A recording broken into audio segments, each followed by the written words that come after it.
నంద్యాలలో రాజకీయ సెగ రాజుకుంది.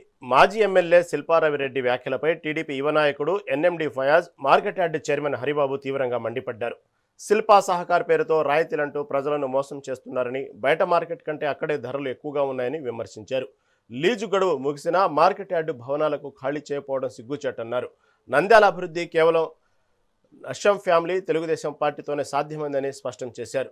పార్టీ కార్యాలయ భూమి కేటాయింపులపై అసత్యాలు ప్రచారం చేయడం మానుకోవాలని, నిబంధనల ప్రకారమే లీజుకు తీసుకున్నామని వారు వెల్లడించారు. వాస్తవాల గురించి ఈరోజు మేము మీకు కొన్ని వాస్తవాలు తెలియజేయడానికి ఈ ప్రెస్ మీట్ పెట్టడం జరిగింది.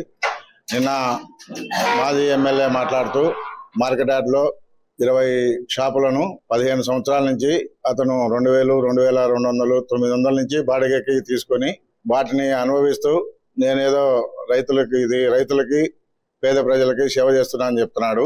ఇప్పుడు నంద్యాలలో 20%, 30% కూడా సూపర్ మార్కెట్లలో డిస్కౌంట్లు ఇస్తున్నారు.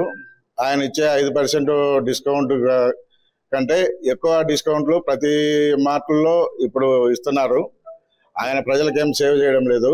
ఆయన వ్యక్తిగత లబ్ధి కోసం 5% డిస్కౌంట్ అని షాపులు 2000కి 2500 ఇప్పుడు లాస్ట్ రేటు 2500 తీసుకొని 15,000ది ఒక్క షాపుకి 10,000 రూపాయలు మిగిలించుకుంటూ నేను డిస్కౌంట్ ఇస్తానని చెప్తున్నాడు. అందరికీ నమస్కారం.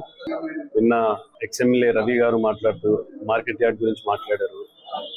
వాళ్ళు దాన్ని దగ్గర 20 సంవత్సరాల నుంచి దాన్ని అనుభవిస్తూ ఉన్నారు. దానికి రెంట్ 2000, ఒక షాప్ 1500 నుంచి 2000 ఒక షాప్ కడుతున్నారు. అక్కడ ఈ రోజు ఆప్షన్ చేస్తే ఒక్కొక్క షాప్ కి 20,000 వస్తుంది. అంటే ఒక మార్కెట్ యార్డ్ కి ఎంతో రెవెన్యూ లాస్ చేస్తున్నారు. వాళ్ళు చెప్పేది ఏమంటే మాకు ఏం రెవెన్యూ రావట్లేదు, మాకేం డబ్బులు రావట్లేదు. దాంట్లో మీకు డబ్బులు రావస్తే మీరు మార్కెట్ యార్డ్ కి డబ్బులు లేకుండా ఎలా చేస్తారు? మీరు అది ఆలోచించాలి. మీరు ఏం చేసినా మీ పర్సనల్ దీంట్లోనో లేకుంటే మీ ఇంటి కిందనో పెట్టుకొని మీరు చేసే కార్యక్రమాలు మీరు చేయండి. అదని మీరు పర్సనల్ గా ఇలాంటి షాపులన్నీ చూసుకొని అనుభవించాలని చూడకండి. ఇంకోటి మీరు చూసారు, అక్కడ గోస్పాడ్లో కూడా కోర్టులో కేసులు వేసి గోస్పాడ్లో డెవలప్మెంట్ లేకుండా మొన్న ఎన్ఆర్జీఎస్ ఫండ్స్ వచ్చినా మేము చేయలేక మళ్ళీ నంద్యాల మండలంకి మార్చాల్సి వస్తుంది.